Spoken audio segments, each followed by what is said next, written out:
ओम शांति।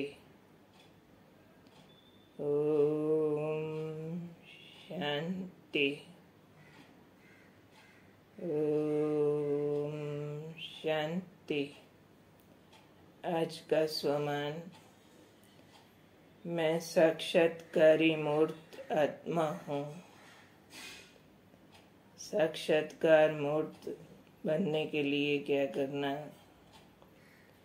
जो अपनी स्थिति के द्वारा फरिश्ता रूप दिखा सके,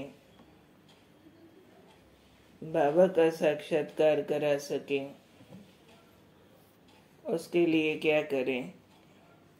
आज बाबा ने उसके लिए अभ्यास बताए। क्या करो?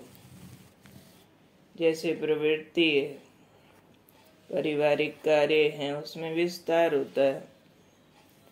विस्तार को भी समेटना है, तो उसके लिए क्या करो?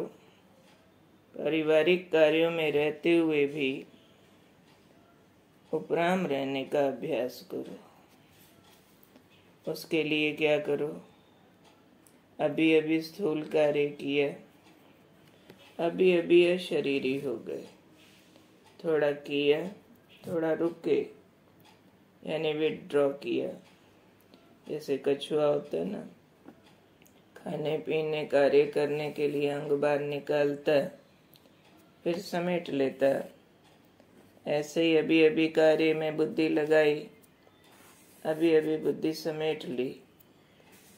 जैसे कछुआ अंग समेट लेता है तो सेफ हो जाता है, कोई उसको मार नहीं सकता, खा नहीं सकता। ऐसे ही चाहे विस्तार है जीवन में कार्य व्यवहार का, पर उसमें रहते अभी स्थूल कार्य, अभी है शरीरी। अगर ऐसी स्थिति बनाई तो ये अभ्यास बाबा ने कहा आपके द्वारा फरिश्तेपन का साक्षात्कार कराएगा, क्योंकि धीरे धीरे अशरीरी ओवर पावर करने लगेगा। कार्य भी ऐसे करेंगे जैसे कोई पराया कार्य कर रहे हैं, उपराम वृत्ति से। तो ऐसी ऊंची स्थिति में रहने से फिर छोटी छोटी बातें ऐसे लगेगा व्यक्त भाव की हैं। मैं तो अव्यक्त हूँ, ऊपर हूँ। जैसे बड़े समझदार लोग जब बच्चों की बातें सुनते हैं तो क्या समझते हैं? भाई बचपना है इनका, कोई बात नहीं। ऐसे ही बाकी सारी बातें ऐसे लगेंगी, व्यक्त भाव की हैं। जैसे ऊंचा जाने से नीचा पना पे छूट जाता है, ऐसे ही स्थिति ऊपर जाएगी तो व्यक्त भाव की बातें बुद्धि में रिटेन नहीं होंगी, मेहनत से बच जाएंगी। क्योंकि व्यक्त भाव की दुनियादारी की स्थूल बातें अगर बुद्धि में रिटेन होती हैं तो बहुत बोझ देती हैं, अच्छी भी बुरी भी बांध देती हैं। तो बाबा ने कहा इससे आप मेहनत से बच जाओगे, समय भी बचेगा, सेवा भी फास्ट होगी, और आप बच्चों की बुद्धि इतनी विशाल हो जाएगी जो एक समय पर कई कार्य कर सकोगे।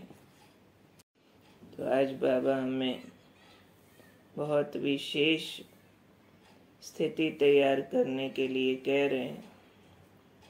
साक्षात्कारी मूर्त आपके द्वारा दिखे, गॉडलीनेस, फरिश्ता रूप, उसके लिए तैयारी करो अशरीरी स्थिति की।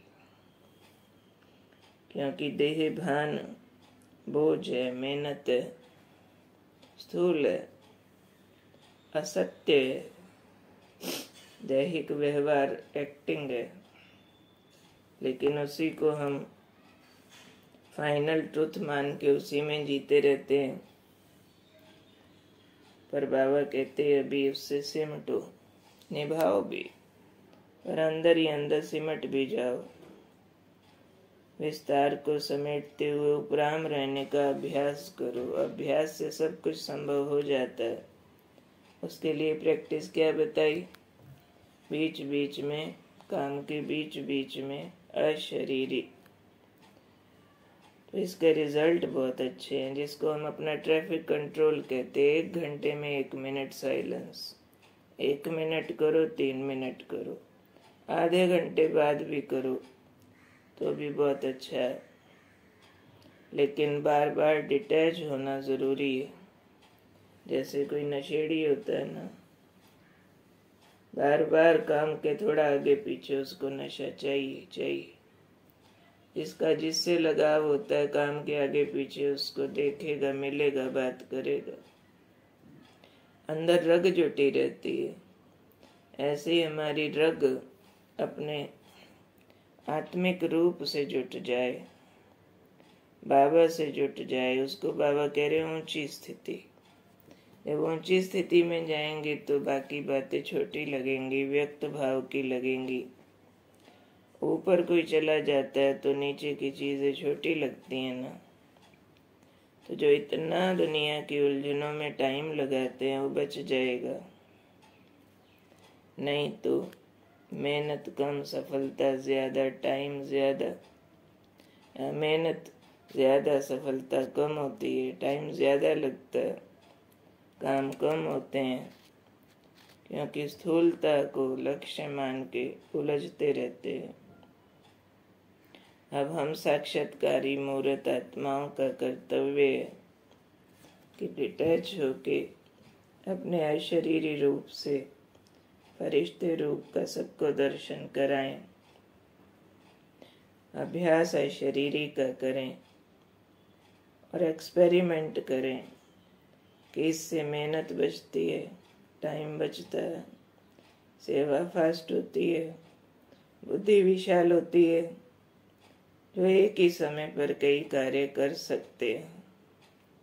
जो एक्सपेरिमेंट कार्य करते बीच बीच में अशरीरी होके मेहनत, टाइम, समय, इसकी बचत, सेवा फास्ट, बुद्धि विशाल, एक ही समय पर कई कार्य कर ले, वे लाइट रहें, दूसरों को भी फरिश्ता महसूस हो, यानी उनको भी लगे इनसे हल्कापन, शांति, प्यार मिल रहा।